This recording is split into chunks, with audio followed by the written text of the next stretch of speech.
এক শিহৰণকাৰী ঘটনা সংঘটিত কৰি পলাই পত্তং দিয়ে অভিনেত্ৰী নন্দিনী কাশ্যপে। নমস্কাৰ বন্ধু বান্ধৱীসকল, স্বাগতম জনাইছোঁ আপোনালোক সকলোকে আমাৰ চেনেলৰ অন্য এটা নতুন ভিডিঅ'লৈ। আশা কৰিছোঁ সকলো ভালেই আছে। মহানগৰীত অভিনেত্ৰী নন্দিনী কাশ্যপৰ হিট এণ্ড ৰাণৰ ঘটনা। নন্দিনী কাশ্যপৰ বাহনে খুন্দা মাৰিলে এজন যুৱকক।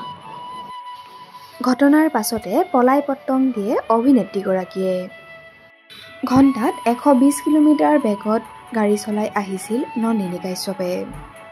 অভিনেত্ৰীগৰাকীৰ গাড়ীৰ খুন্দাত ছিগি গ'ল যুৱকৰ দুইখন ভৰি।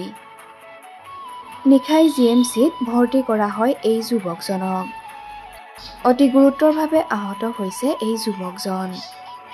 দুৰ্ঘটনাত আহত হোৱা এই ব্যক্তিজনৰ নাম হৈছে ছামিউল।